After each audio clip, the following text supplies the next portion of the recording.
भारत ने इतिहास रच दिया है। अर्थव्यवस्था को लेकर नीति आयोग के सीईओ बीवीआर सुब्रमण्यम ने एक बड़ी खबर दी है। उन्होंने बताया कि भारत अब दुनिया की चौथी सबसे बड़ी अर्थव्यवस्था बन गया है। भारत ने जापान को पीछे छोड़ दिया है। जी हां, शनिवार को नीति आयोग के सीईओ बीवीआर सुब्रमण्यम ने ये जानकारी दी। उन्होंने नीति आयोग के गवर्निंग काउंसिल की 10वीं बैठक के बाद कहा कि ग्लोबल और इकोनॉमिक माहौल भारत के अनुकूल बना हुआ है। बीवीआर सुब्रमण्यम ने कहा, हम दुनिया की चौथी सबसे बड़ी इकोनॉमी है। आज हम $4000 की अर्थव्यवस्था बन चुके हैं। उन्होंने अंतर्राष्ट्रीय मुद्रा कोष IMF के आंकड़ों का हवाला देते हुए आगे कहा कि भारतीय अर्थव्यवस्था अब जापान से भी बड़ी हो गई है। भारत ने ये मुकाम पाकर इतिहास रच दिया है। अब सिर्फ अमेरिका, चीन और जर्मनी की इकोनॉमी ही भारत से आगे है। मुझे उम्मीद है कि हम जल्द ही तीसरे स्थान पर भी पहुंच जाएंगे।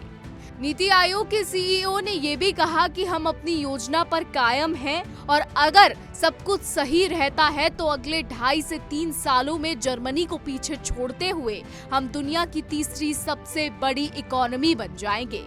उन्होंने कहा कि भारत ने ये मुकाम ऐसे समय में हासिल किया है जब यूएस टैरिफ के चलते दुनिया भर में हलचल है, लेकिन अमेरिकी राष्ट्रपति डोनाल्ड ट्रंप भी भारत की ग्रोथ को नहीं रोक सके हैं।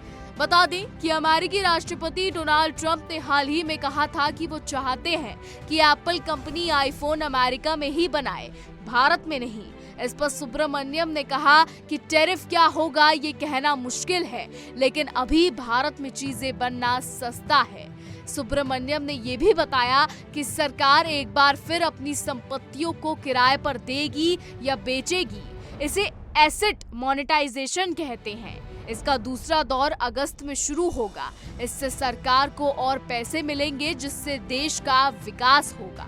आपको ये भी बताते चलें कि भारत की अर्थव्यवस्था इस समय तेजी से बढ़ रही है। संयुक्त राष्ट्र की एक रिपोर्ट के मुताबिक इस साल भारतीय अर्थव्यवस्था न केवल चीन बल्कि अमेरिका और यूरोप को भी पीछे छोड़ देगी।